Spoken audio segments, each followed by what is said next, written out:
ሰላም ሰላም፣ ጤና ይስጥልኝ ውድ የደራሽ ቲዩብ ተከታታዮቻችን እንደምን አላችሁ? ደራሽ ቲዩብ ለእናንተ የሚሆኑ አዳዲስ እና ነባር የጤና መረጃዎችን ይዞ ወደ እናንተ ለመቅረብ ዝግጅቱን ጨርሷል። እናንተም ደራሽ ቲዩብ በማለት እየገባችሁ ሼር፣ ሰብስክራይብ፣ ላይክ እንድታደርጉን በአክብሮት እንጠይቃለን። ፕሮግራማችንን የምንጀምረው የወር አበባ እንዴት ይፈጠራል እንዲሁም የወር አበባና እርግዝናስ ምን ያገናኛቸዋል የሚሉትን በማየት ይሆናል። በመጀመሪያ የወር አበባ ማለት ምን ማለት ነው ብለን እንጀምራለን። የወር አበባ ማለት የሴቷ የሰውነት እንቁላል ከቀኝ ወይም ከግራ እንቁልጢ በሚወጣ ሰዓት የማህፀን ግድግዳ ለሚፈጠረው ጽንስ ራሱን በምግብ በኦክሲጅን እና በተለያዩ ንጥረ ነገሮች ያዘጋጃል። ይህም እንቁላል የወንድ የዘር ፈሳሽ ካላገኘ ቀጥታ ማህፀን ጋር ይደርሳል።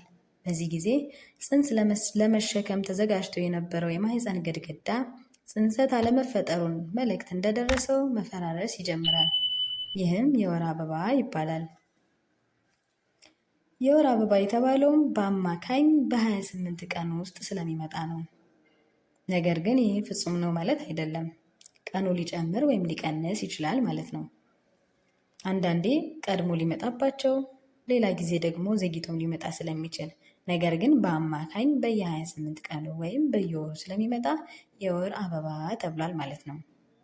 የወር አበባ መቼ ይከሰታል ስንል የወር አበባ ወርሃዊ ዑደቱ የሚፈጠረው እንዳልኳችሁ በ28 ቀን ልዩነት ውስጥ ሲሆን ወደ ጽንሰት ያልተለወጠው እንቁላል ፈራርሶ በደም መልክ የሚወጣበት ሂደት ነው።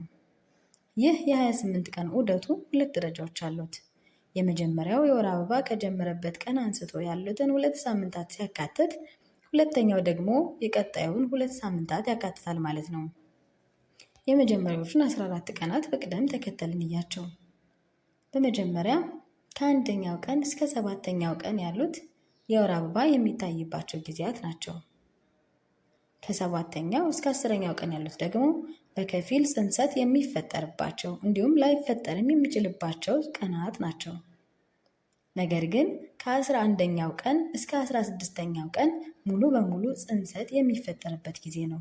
ይህም ሴቷ ከአንድ ወንድ ጋር ግንኙነት ከፈጸመች በእነዚህ ቀናት ማለትም ከ11ኛው እስከ 16ኛው ቀን ባለው ሙሉ ለሙሉ ጽንሰት የመፈጠር እድል አለው ማለት ነው።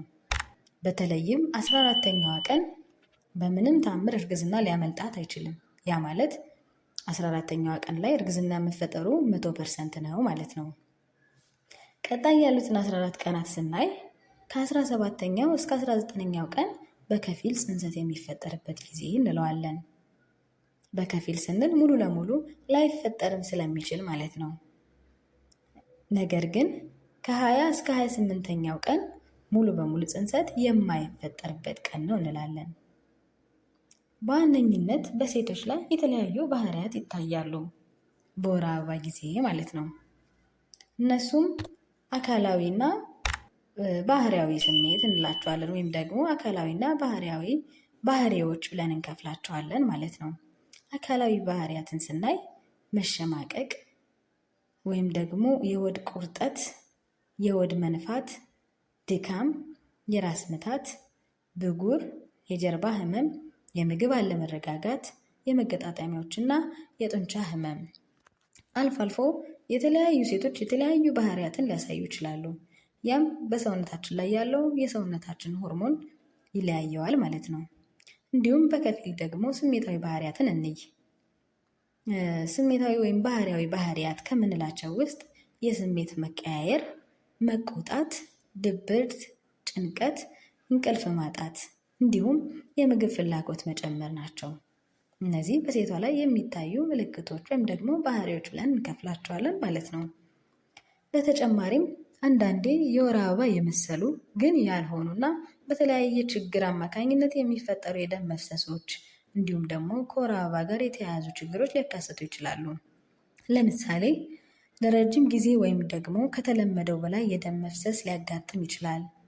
ጊዜውን ያልጠበቀ እንዲሁም ደግሞ እርግዝና ሳይፈጠር የወር አበባ ሲቀር፣ መደበኛ ባልሆነ ጊዜ ደግሞ ተደጋጋሚ ሲከሰት፣ ከመደበኛ የወር አበባ የማያ ጊዜ ውጭ የደም መፍሰስ ሲያጋጥም እንዲሁም ደግሞ የወር አበባ በሚፈስበት ጊዜ ከተለመደው ውጭ የዕለት ተዕለት እንቅስቃሴን ሲገድብ ወይም ደግሞ እጅግ በጣም ጠንካራ የሆነ ህመም ሲፈጠር እነዚህን ምልክቶች ሲመለከቱም የተለያዩ የጤና ባለሙያዎችን ያማክሩ እንላለን። ስላዳመጣችሁን እናመሰግናለን። ደራሽ ቲዩብን እየተከታተላችሁ ሼር፣ ሰብስክራይብ እና ላይክ ማድረጋችሁን አትርሱ። እናመሰግናለን።